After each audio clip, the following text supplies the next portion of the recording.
네, 성도님들 인사 올리겠습니다. 안녕하세요. 네, 조금 전에 우리 형제님의 기도 또 찬송들이 참 제 마음에 너무 이렇게 제 마음과 같아서 저도 간절한 마음으로 함께 기도하고 또 이렇게 찬송하게 됐었습니다. 특별히 우리 백호지 형님 찬송 들으면서 보통 이맘때 이 찬송은 저기 장흥에 있는 어디죠? 그게 신흥유원지인가요? 그거 맞나요? 이름도 제가 좀 가물가물한데요.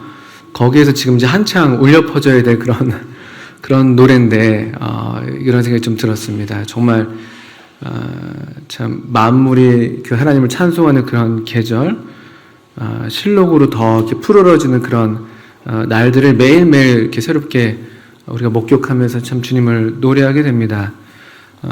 다만 이제 이런 뭐 비상사태라고 할 만한 이런 때를 당해서 저희가 충분하게 그런 이 주님의 영광을 계절 가운데 충만한 주님의 생명을 이렇게 온전하게 누리지 못하는 것 같아서 좀 아쉬운 마음이 있습니다만, 또 그럴 때라도 또 계속해서 우리 마음에 우리 주님을 사모하시고 또 만물 가운데 깃든 우리 하나님의 이 영광과 또 이렇게 생명의 충만함을 이렇게 누리시고 또 더욱 우리 주님을 사모하시는 그런 날들 되시면 좋겠습니다.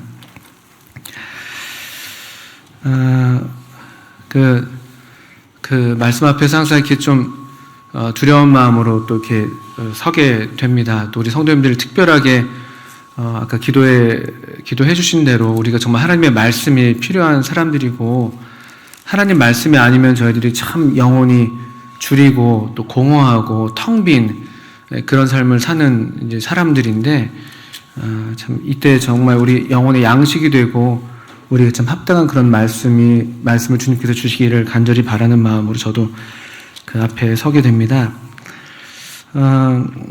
아마도 우리 모든 성도님들이 그 하나님 말씀을 잘 읽어 오시면서도 또 이러한 때를 당해서 계속 여러 모양으로 우리가 하나님의 어떤 말씀 가운데 우리 하나님의 마음, 또 우리를 향하신 하나님의 뜻, 또 하나님의 소원, 또 하나님께서 우리를 어떻게 생각하시는지 등등 말씀을 통해서 계속 우리를 비춰보시기도 하고, 또 말씀을 통해서 또 말씀 가운데 계시는 우리 주님을 더욱 사모하시고 계시겠다 생각이 드는데요. 이런 때 제가 좀 생각난 말씀이 있어서 우리 같이 성도님들과 나누기를 원하는데, 오늘 이 시간에 룻기에 있는 말씀을 좀 같이 보기를 원합니다. 구약성경 룻기입니다.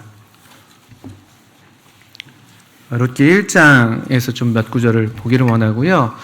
아시는 대로 우리 룻기는 그 사사기와 우리 지금 오늘날 우리가 갖고 있는 성경의 순서를 따르면 그 사사기와 그 다음에 사무엘서와 그 사이에 위치하고 있는 아주 작은 책입니다.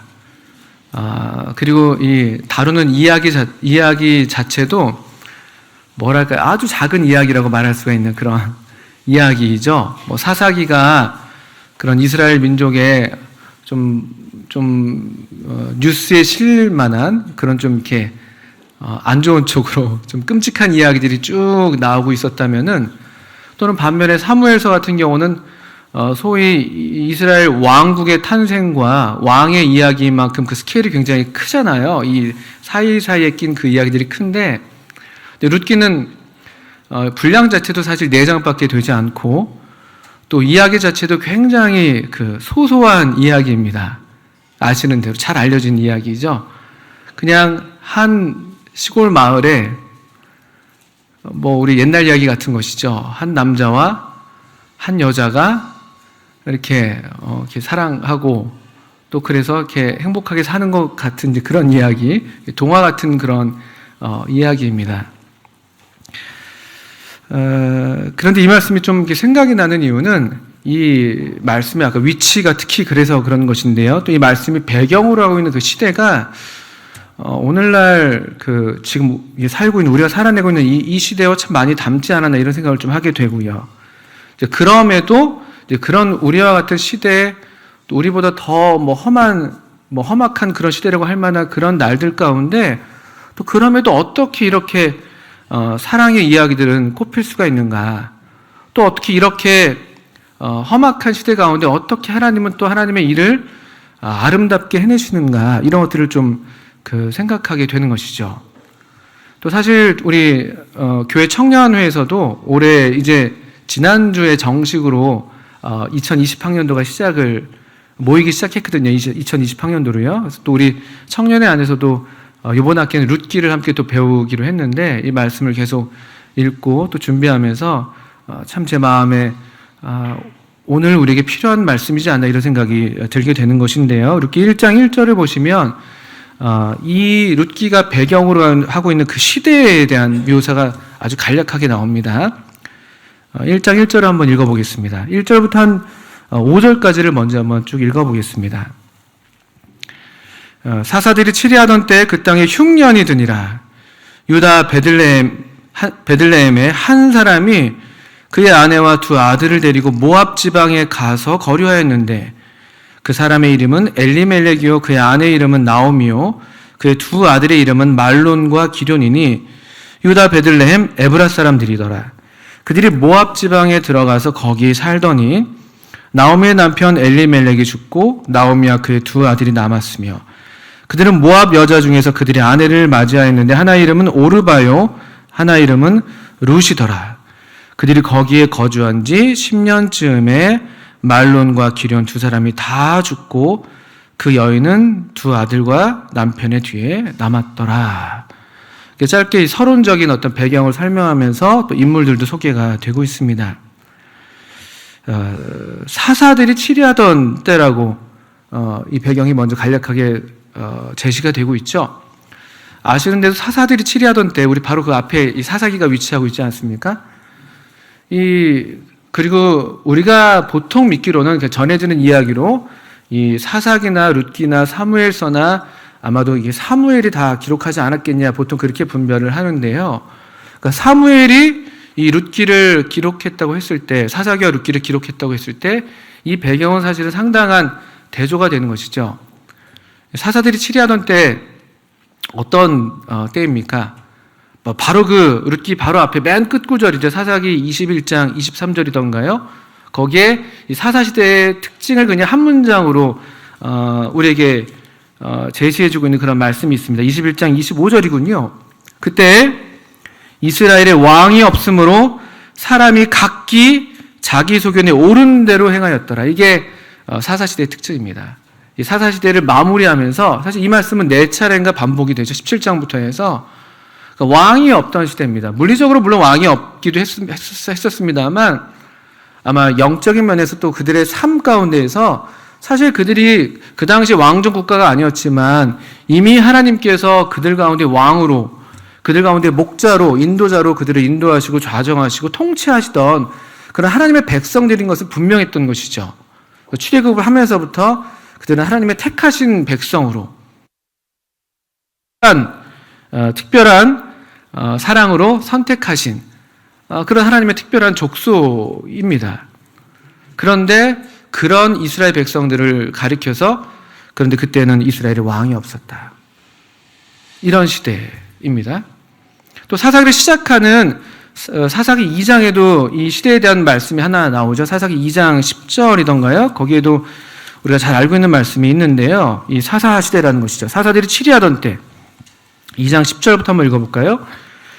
그 세대의 사람도 다 그 조상에게로 돌아갔고 그 후에 일어난 다른 세대는 여호와를 알지 못하며 여호와께서 이스라엘을 위하여 행하신 일도 알지 못하였더라. 이스라엘 자손이 여호와의 목전에 악을 행하여 바알들을 섬기며 애굽 땅에서 그들을 인도하여 내신 그들의 조상들의 하나님 여호와를 버리고 다른 신들 곧 그들의 주위에 있는 백성의 신들을 따라 그들에게 절하여 여호와를 진노하시게 하였으되 곧 그들이 여호와를 버리고 바알과 아스다롯을 섬겼으므로 이렇게 그 시대를 시작하는 말씀도 나와 있습니다. 그 앞선 세대와 그 질이 다른 세대인 것이죠. 하나님을 알지 못하는 세대, 또 하나님께서 행하시는 일을 알지 못하는 그런 세대라고 묘사가 되어 있습니다. 물론 그냥 일반적인 의미에서 하나님을 몰랐다고 말하기는 어렵겠죠.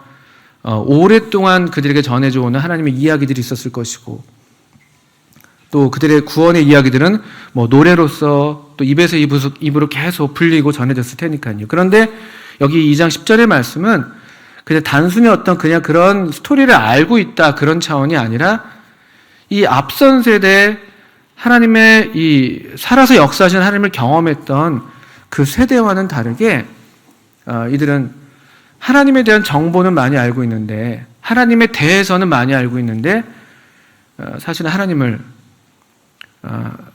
알 만큼이랄까요? 알 정도로 하나님을 경험적으로 알지 못하는 그런 세대, 또 하나님이 일하시는 것을 기대하지 않는 그런 세대, 그리고 약속의 땅으로 하나님께서 놀라운 그 능력으로 인도하셨음에도 불구하고 오히려 하나님을 버리고 이 가나안, 당시 가나안에서 이미 섬기고 있었던 또 그 주변 국가에서 섬기고 있었던 이방신들을 따라 섬기고 있는, 하나님을 완전히 모르는 사실 행태인 것이죠. 하나님을 믿지 않는 행태인 것입니다.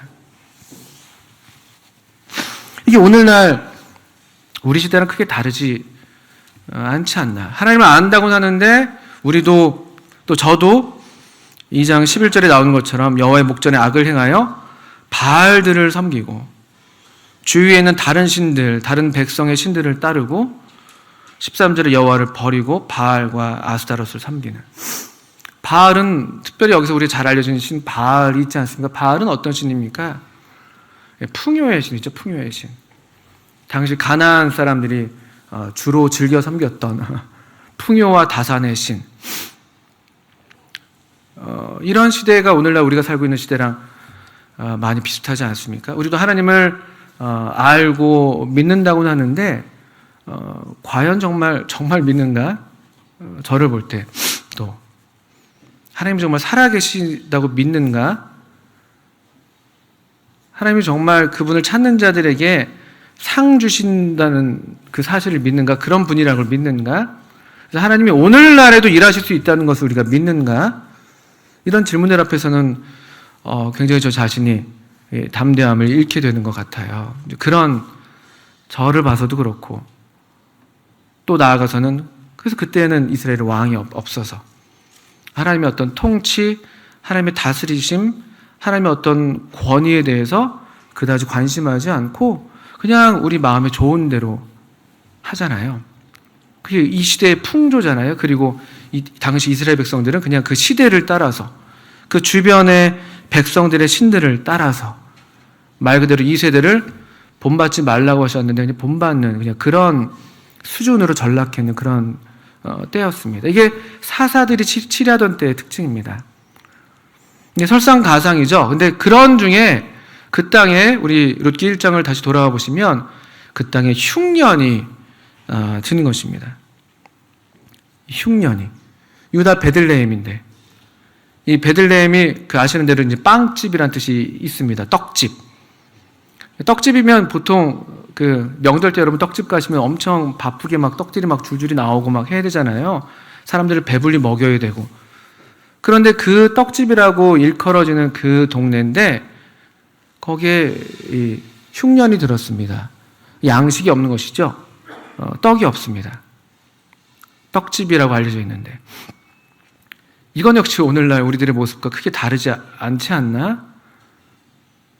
이 생명의 양식을 나눠줘야 될 하나님의 청지기로서 부름받은 오늘날 우리 영적인 의미에서 떡집이라고 할 것 같으면 사실 하나님의 교회가 그러해야 될 텐데 근데 하나님의 교회 가운데 이렇게 생명의 양식으로 충만한가?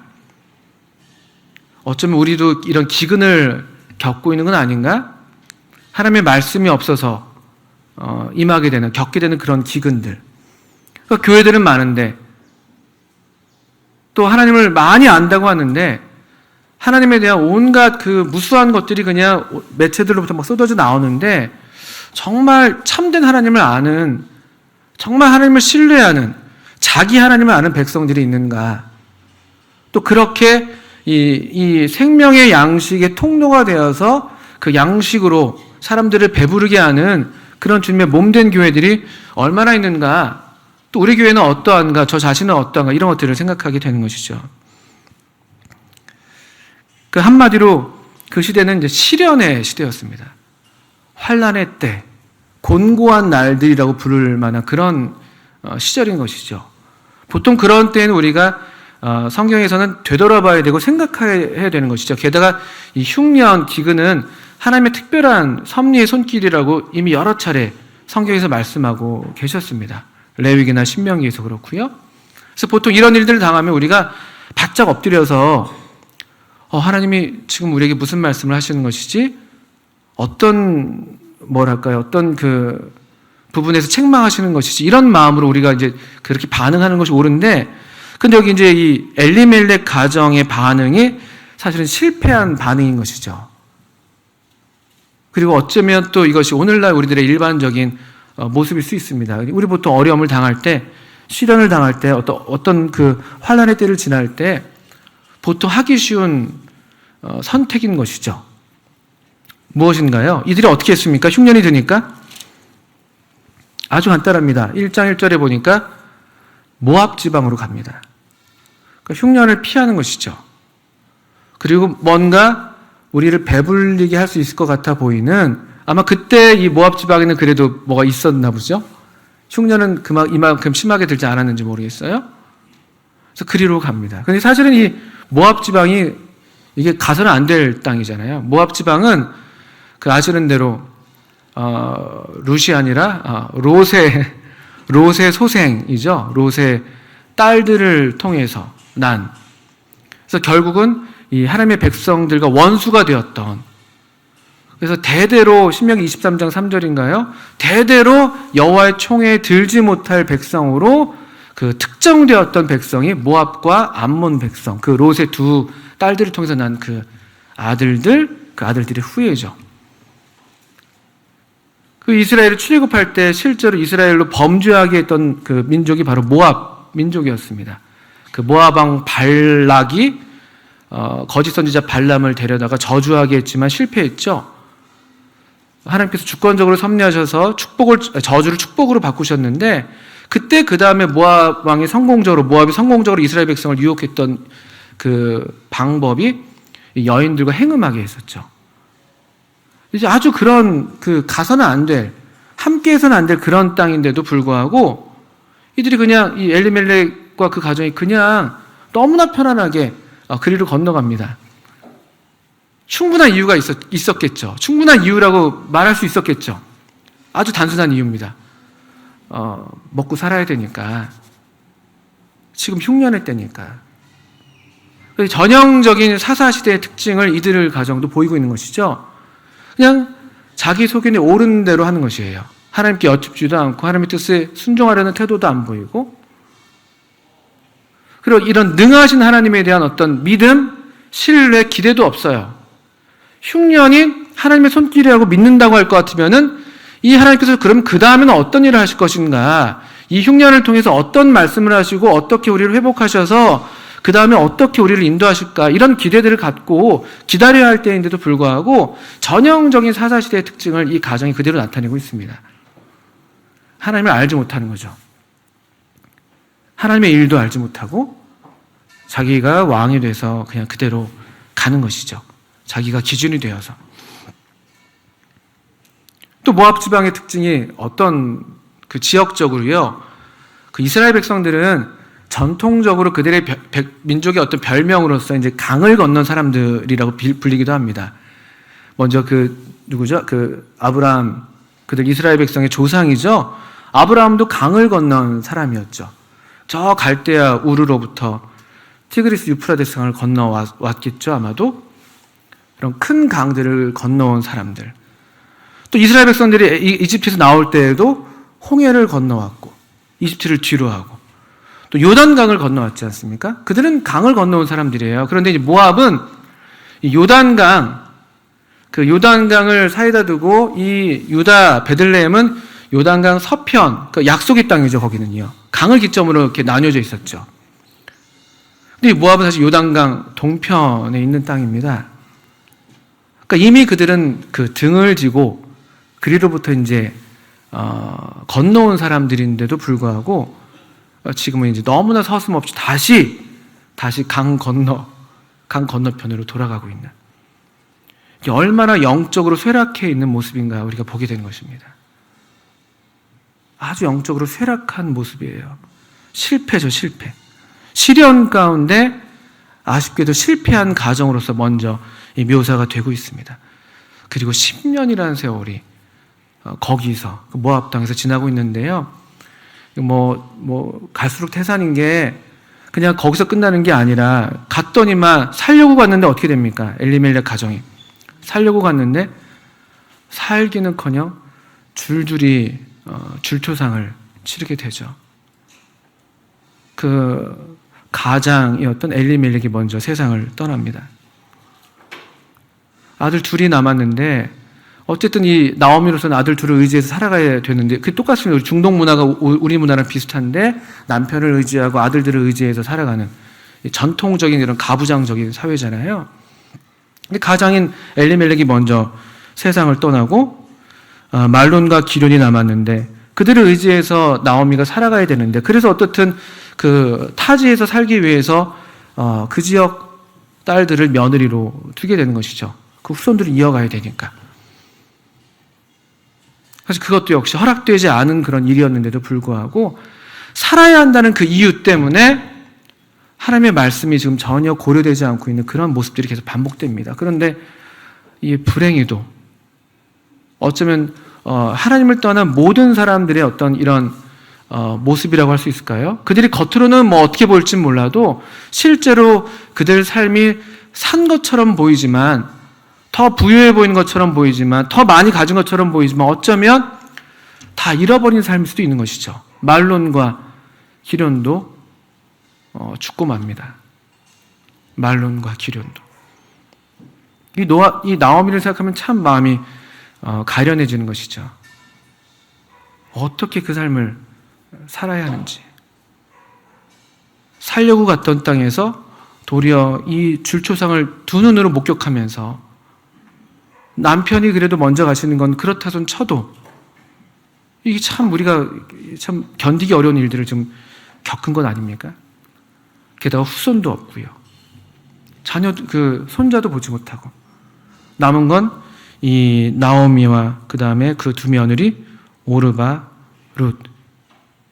오늘날로 치면은 뭐 우리가 이제 일본에 가서 산 것과 비슷한 거죠. 대적 국가 가서 대적이라고 말해도 되는 건가요? 잘 모르겠습니다만 어쨌든 살려고 갔는데 근데 이제 우리 가족은 다 가고 거기에 이제 정말 피 한 방울 섞이지 않은 또 인종적으로도 전혀 다른 그런 며느리만 둘이 덩그러니 남아있는 그런 상황을 보게 됩니다. 그래서 이런 때에 이런 질문들을 이제 맞닥뜨리게 되는 것이죠. 어쩌면 우리 모두가 다 크고 작은 모양은 좀 다르지만 정도 차이는 좀 더 있겠습니다만 다 이런 시련의 날들을 지금 겪고 있는 것이죠. 전 세계적으로 이런 질병, 뭐 전 세계적인 흉년인 것이죠. 쉽게 말하면요. 겪고 있습니다. 어떻게 할 거냐는 것이죠. 이런 때를 당해서. 이런 때를 어떻게 할 것인가라는 그런 질문들을 하게 되는 것이고요. 근데 흥미로운 것은 흉년을 당했다고 해서 다 모압 땅으로 간 게 아니라는 것이죠. 이 베들레헴 땅에 어떤 이유인지 몰라도 그냥 남아있던 사람들이 있었어요. 그 마을 사람들이 그랬고.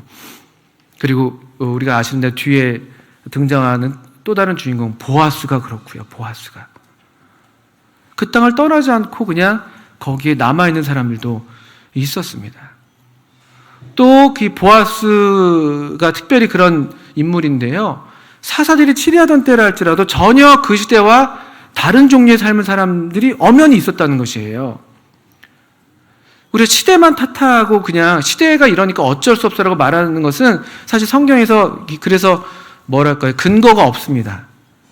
사사들이 치리하던 때였는데 그 바로 그 사사기 앞쪽에서는 막 그 토막살인 막 나오고 그러잖아요. 막 동족 상잔이 일어나고 뭐 폭력과 뭐 무법과 뭐 아주 우리가 입에 담을 수 없는 그런 일들이 일어나는 때인데 근데 보아스의 이 인격이나 언행을 봐서는 그런 시대 가운데서도 여전히 하나님을 경외하고 하나님 복을 전하는 그런 사람들이 있다는 것이죠. 시대만 탓할 수 없습니다. 환경만 탓할 수도 없습니다. 흉년이 들었으니까 다 이때는 이런 때니까 사사들이 치리하던 때니까 그런 합리화는 성경에서 전혀 지지를 받지를 못합니다.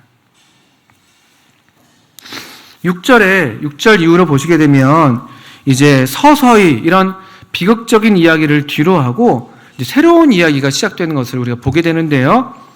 이제 초점이 엘리멜렉에서 이제 그 여인으로 바뀌는 것이죠. 5절 하반절부터 그 여인은 두 아들과 남편의 뒤에 남았더라라고 해서 이제 초점이 나오미로 올라갑니다. 이제 이 나오미가 이제 전면에 등장하게 되죠. 6절에 그 여인이 모압 지방에서 여호와께서 자기 백성을 돌보시사 그들에게 양식을 주셨다함을 듣고 이에 두 며느리와 함께 일어나 모압 지방에서 돌아오려 하여라고 이제 그 다음 이야기가 시작이 됩니다. 놀랍게도 우리가 이 룻기를 좋아하는 이유인데 이 1.5절에서 그냥 짧게 이 비극으로 이야기가 끝난 것이 아니잖아요. 이 새롭게 다시 회복되는 그런 이야기들을 우리 그 뒤로부터 쭉 볼 수가 있는데 회복의 시작점을 한번 보십시오. 6절에 그 여인이 나오미가 소식을 듣습니다. 모압 지방에서. 그리고 이 성경에서 처음 우리 하나님 여호와의 이름이 여기 등장하는데요. 여호와께서 자기 백성을 돌보셨다는 소식을 듣습니다. 사실 이것은 그런 말로 전해졌다기보다는 나오미가 그렇게 이해했다고 보는 것이 더 맞을 겁니다. 전에 나오미나 엘리멜렉이 이런 인식이 없었던 것이죠. 이 흉년이 하나님의 손이라는 그런 인식이 없었다고 할 것 같으면요. 10년의 세월 동안 그가 이런 시련과 환난 가운데 이런 것들 지나면서 이 겉으로 우리가 참 어려운 이 시절이었겠습니다만 이 사실은 이 10년 동안 베들레헴에 이 양식이 있었던 게 이때뿐이었겠습니까? 10년 동안 베들레헴 사람들이 살았었다면요. 그럼 그동안에 어떤 일들이 있었겠어요? 이미 벌써 여러 번 그 흉년이 벌써 지나가고 하나님께서 이미 양식을 살 수 있도록 공급하셨다는 걸 우리가 이제 짐작할 수가 있잖아요. 그런데 마치 그전에는 이 나오미가 아무 얘기도 듣지 못했던 것처럼 이때 처음 듣는 것처럼 6절에 그 이야기가 시작되는 것이죠. 왜 그것이 그에게 처음 들리는 것처럼 들렸을까? 그 남은 세월을 살아가면서 그의 마음 가운데 새롭게 다시 꿈틀거렸던 이름이 있지 않았겠습니까? 여기 6절에서 우리 보신 것처럼 여호와. 그래, 흉년을 주셨던 분이 하나님이시지. 그래, 우리 가운데 어려움을 주셨던 분이 하나님이시지. 그래, 우리 가정에 이렇게 사랑하는 남편과 자식들을 잃게 된 것도 하나님의 선하신 손길 가운데 뜻하신 바가 있으셨겠지라는 그런 다 얘기되지 않는 그런 세월 가운데 나오미의 심경에 변화가 있지 않았을까요? 그래서 또 이 베들레헴으로부터 들려온 소식이 이제는 하나님과 연결되는 것이죠. 여기가 항상 시작점입니다. 여기가 시작점입니다. 회복은 하나님을 기억하는 데에서부터 시작이 됩니다. 이 비슷한 이야기가 신약성경에 탕자 이야기가 있지 않습니까? 탕자 이야기. 탕자가 그 먼 데 가가지고 주엽나무 열매를 먹으면서도 줄였잖아요. 그때 정신이 들면서 그 처음 한 생각이 뭔지 아십니까? 그 정신이 들었다는 건 제정신이 돌아왔다는 거잖아요. 그의 어떤 그 정상적인 이제 올바른 생각을 하게 됐을 때 그가 제일 먼저 떠올렸던 말이 내 아버지에게는 양식이 풍족한 일꾼이 얼마나 많은가. 정신이 들 때에 우리 사람이 사람으로서 온전한 생각을 한다는 것은요, 하나님을 기억하게 될 때인 거죠. 이 모든 이 시련의 시간들 가운데 그 시간들을 지나면서 하나님을 기억하게 될 때, 사실 얼마나 애써 하나님을 부정하고 싶은 날들이에요. 그 날들이 현실이 하나님을 부정하는 모습이잖아요. 하나님이 살아계시다면 어떻게 이런 일이 일어날 수가 있어? 내 삶이 이렇게 누추한데, 내 삶이 이렇게 곤궁한데 어떻게 하나님이 살아계시다고 말할 수가 있어? 이 앞에 이 비극적인 이야기들은 다 하나님을 부정하는, 하나님을 조롱하는 그런 현실들의 이야기입니다. 그렇지만 그가 이 남아있는 이 시간들을 보내오면서 그의 마음 가운데 하나님께서 역사하셔서 이 여호와께서 자기 백성을 돌보셨다고 베들레헴의 일을 해석해내는 여호와 그리고 자기 백성. 이건 대단한 생각인 것이죠. 하나님을 알지 못하고 하나님의 행하실 일도 알지 못했던 세대가 사사 시대였는데 여기 다시 하나님을 기억해내고 자기 백성을 돌보시는 하나님. 이 자기 백성이라는 단어는 굉장히 의미심장한 단어인 것이에요. 여호와라는 이름도 그렇고요. 이 백성들과 이 언약 관계로 맺어져 있는 자기 자신을 두셔서 맹세하셨기 때문에 결코 이 부인할 수도 없고 변기할 수도 없는 그 언약을 신실하게 지키시는 하나님 여호와 그리고 자기 백성. 이 하나님에 대한 올바른 기억, 올바른 생각 그리고 이 우리 자신에 대한 올바른 인식. 그냥 우리가 아무나가 아니라는 것이죠. 우리가 아무나가 아닙니다. 우리 주님께서 친히 그 자기 피로 사셔서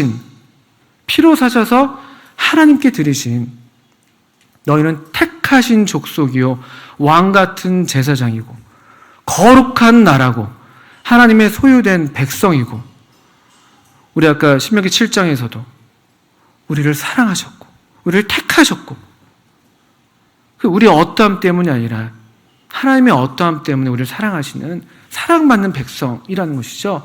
이 새로운 기록, 이런 인식이 회복의 시작점이 되는 것이죠.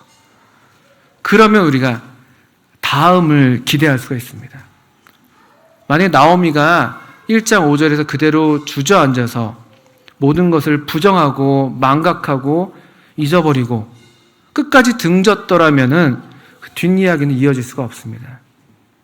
근데 그가 이때 이 어느 결에 들려온 그 소식을 듣는 순간 하나님, 내 아버지, 우리 영혼의 아버지, 나를 먹이시는 분, 내 생명의 원천, 내 생명의 공급자, 참된 베들레헴, 참된 양식이 되시는 그 하나님을 떠올리게 되고 그 하나님을 기억하게 될 때, 그리고 내가 하나님의 자녀인 것을 기억하게 될 때 그 방향이 바뀌는 것을 볼 수가 있습니다. 1장 6절에 보시니까 듣고 이에 두 며느리와 함께 일어나 모압 지방에서 어떻게 되어 있습니까? 돌아오려 하여. 이 룻기 1장에서 이 돌아온다는 단어가 우리말 성경에서 제가 쭉 확인해 보니까 우리말 성경으로는 11번, 제가 확인한 바는 11번 나오더라고요. 뭐 히브리어 원어로는 16번 정도 나온다고 하더라고요. 더 많이 나온다고 하는데 돌아오는 이 일. 그래서 돌아오는 이야기는 언제나 우리에게 기쁨이 돼요. 제 자리를 벗어났다가 다시 자기 자리로 돌아오는 그 이야기. 그 이야기가 사실은 구원의 이야기인 것이죠. 이 돌아오는 발걸음이 시작되고 아시는 것처럼 이제 이 나오미와 룻이 함께 돌아오게 됩니다. 죄를 가리키는 여러 단어 중에 한 단어가 있는데 그 단어의 뜻은 관역을 벗어났다는 뜻이 있습니다. 관역을 벗어났다. 그러니까 화살이 목적지를 향해서 딱 거기 꽂혀야 되는데 거기를 벗어난 게 죄예요. 그러니까 죄는 있어야 될 자리를 벗어난 게 죄인 것입니다. 베들레헴에 있어야 되는데 모압으로 간 게 죄인 것이고 하나님께 있어야 되는데 하나님을 떠나온 게 죄인 것이고 아버지와 함께 해야 되는데 아버지 집을 떠나온 게 그게 바로 죄인 것이죠. 자리를 벗어난 것들. 그러니까 눈이 여기 있어야 되는데 눈이 여기 있으면 그게 죄가 되는 것이에요. 그러니까요. 자리가 제 자리가 아닌 것이죠. 반면에 그럼 구원은 무엇이냐? 다시 만물이 원래 있어야 될 자리로 회복되는 것입니다. 그래서 우리 에베소서 1장에서 하나님의 큰 경륜이 만물이 그 안에서 통일되게 하려 하시는 것이다. 이렇게 말씀하고 계시는데요. 거기서 통일된다는 것이 그냥 하나가 되는 존재들이 다 이렇게 융화돼서 하나가 되는 게 아니라 만물이 우리 주님 안에서 다시 다 모든 것들이 제 자리에 위치하게 되는 것. 사람은 사람의 위치에, 하나님은 하나님의 자리에, 모든 만물이 제자리에 돌아오는 것. 그것이 사실은 구원의 커다란 이야기인 것이죠. 이들이 이제 돌아옵니다. 이 구원의 이야기가 시작되는 것이죠. 구원은 언제나 하나님으로부터 시작이 됩니다. 여호와께서 자기 백성을 돌아보셨다는 그 소식이 바람결의 귀에 들려왔을 때, 우리도 전혀 예상치 않았던 어떤 날에 문득 갑자기 우리 마음 가운데 이 바람이 부는 것이죠. 바람을 따라서 소식이 들려오는 것이죠. 그래, 하나님. 그래, 내가 옛날에 하나님 믿었었는데 내가 여기서 뭘 하고 있는 것이지? 이게 정말 맞아? 이게 전부일까? 정말 무심결에 우리가 생각지도 못한 그런 때에 이 하나님의 소식이 들려오는 것이죠. 하나님. 그들은 돌아오기 시작합니다. 그리고 이 회복의 전조가 1장 후반부에 나와 있는데 1장 19절부터 한번 이 부분만 읽고 제가 마쳐야 되겠습니다. 이에 그 두 사람이 베들레헴까지 갔더라. 베들레헴에 이를 때 온 성읍이 그들로 말미암아 떠들며 이르기를 이가 나옴이냐 하는지라. 나오미가 그들에게 이르되 나를 나옴이라 부르지 말고 나를 마라라 부르라. 이는 전능자가 나를 심히 괴롭게 하셨음이니라. 내가 풍족하게 나갔더니 여호와께서 내게 비어 돌아오게 하셨느니라. 여호와께서 나를 징벌하셨고 전능자가 나를 괴롭게 하셨거늘 너희가 어찌 나를 나옴이라 부르느냐 하니라. 나오미가 모압 지방에서 그의 며느리 모압 여인 룻과 함께 돌아왔는데 그들이 보리추수 시작할 때 베들레헴에 이르렀더라. 나오미가 돌아와서 하는 이야기가 사람들이 나오미가 아니냐라고 이제 놀란 것이죠. 아마 이게 좀 부담스러울지도 몰라요. 우리가 보통 돌아올 때 그런 반응들이 다 있잖아요. 어디서 뭘 했어? 그동안에 잘 있었어? 그래서 그거 부담스러워서 못 오신다는 분들도 계시더라고요. 맨날 똑같은 얘기를 해야 되니까. 근데 사실 제가 볼 때는 이 마을 사람들 굉장히 순박해 보여요. 아주 기뻐하면서 반가워하면서. 사실 우리 마음도 그런 것이잖아요. 이렇게 반기고 있습니다. 근데 나오미가 나를 나오미라 부르지 말고 마라라고 부르라고 합니다. 그리고 또 하나의 하나님에 대한 이름이 언급이 되고 있죠. 20절에 보니까. 이는 전능자가 나를 심히 괴롭게 하셨다. 21절에도 전능자가 나를 괴롭게 하셨다. 점점 하나님의 이 손길, 하나님의 섭리에 대한 인정, 그것을 고백하는 이건 일종의 신앙인 것이에요. 어떤 분들이 이걸 원망이라고 얘기하는데 제가 볼 때 원망이라기보다는 이건 신앙, 회복된 신앙이 아니겠는가, 도리어. 이건 하나님께서 나를 치셨어. 그리고 이 하나님에 대한 이름이 뭡니까? 전능자예요, 전능자. 이것은 이 경외, 자기 삶의, 자기의 어떤 실패에 대한 하나님의 엄위한 이 징계 앞에서 두려워 떠는 그런 경외심 섞인 그런 명칭이기도 하면서도 동시에 전능자이시기 때문에 또 다른 이면으로는 하나님이 행하실 일을 기대할 수 있는, 이 전능자 하나님께서 그를 비우셨다면, 그 인생을 쓰게 하셨다면 전능하신 하나님께서 그 인생을 다시 채우실 수 있는 건 아니겠습니까?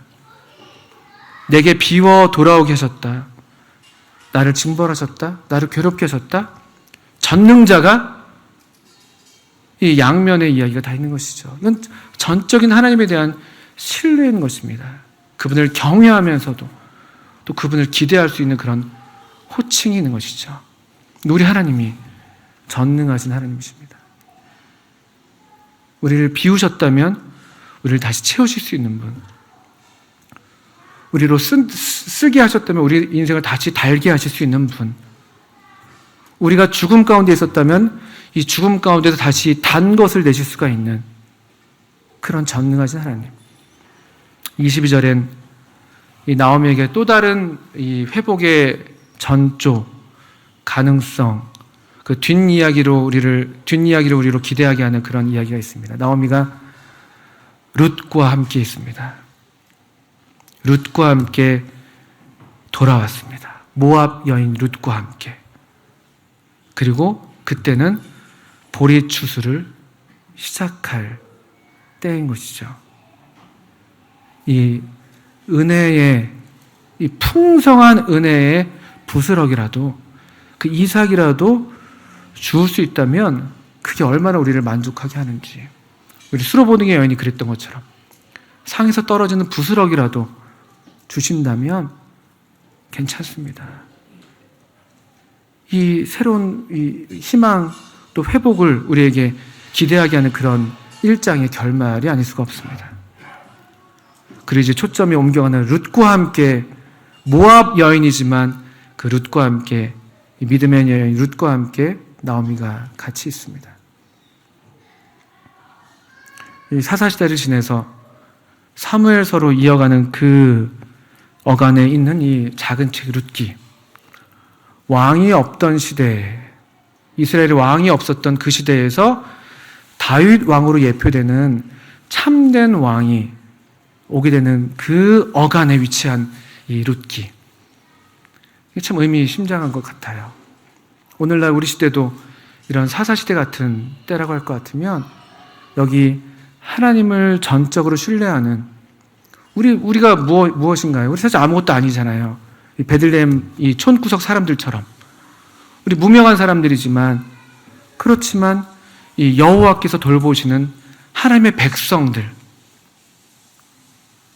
여전히 연약하지만 믿음으로 살아가는 백성들, 그리고 하나님의 자비하심을 따라서 서로 돌아보는 백성들, 하나님의 은혜를 입어서 서로에게 은혜를 베푸는 그런 은혜의 백성들이 있는 이상 우리 주님이 마침내 왕으로 오실 때 우리도 이 룻처럼, 이 또 은혜의 백성들인 이 보아스처럼 그 왕의 계보를 잇는, 왕을 맞이하게 되는 일을 준비할 수 있는 그런 이 시대의 마지막 때라고 불리는 이 시대에 주의 오심을 예비하는 그런 백성들이 될 수가 있지 않을까. 그래서 오히려 이때가 우리에게 희망이 있습니다. 오히려 이때 더 이 잔혹하고 포악한 이런 시대에서 살아갈 때 여기 룻기에 나오는 사람들처럼 힘들지만 믿음으로 하나님을 의지하시면서 하나님의 능하심을 기대하시면서 또 서로를 자비하게 대하시고 서로에게 선대하시고 인애를 베푸시고 그런 은혜로운 삶을 살아가는 우리들을 통해서 또 머지않아 우리 주님의 오심이 예비가 되는 그런 복이 우리에게 있기를 바랍니다. 예, 제가 시간을 많이 썼습니다. 함께 기도하고 마치겠습니다.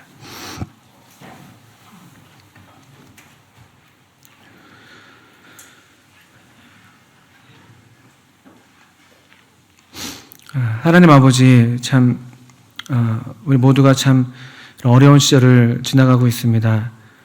위태로운 때라고 불리는 이런 날들 가운데 주님 여전히 우리를 돌보시는 은혜를 베풀어 주시고 우리의 참된 양식의 근원이 되어 주시고 우리를 살리시는, 또 우리를 돌보시는 아버지가 되어 주셔서 감사합니다.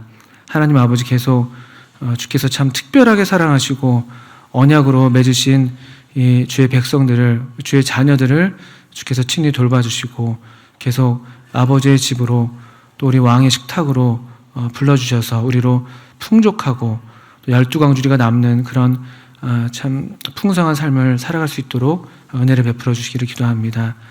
주의 참 자비하신 말씀께 저와 우리 모두를 부탁드리오며 예수님의 이름으로 하나님 아버지께 기도합니다. 아멘. 네, 감사합니다.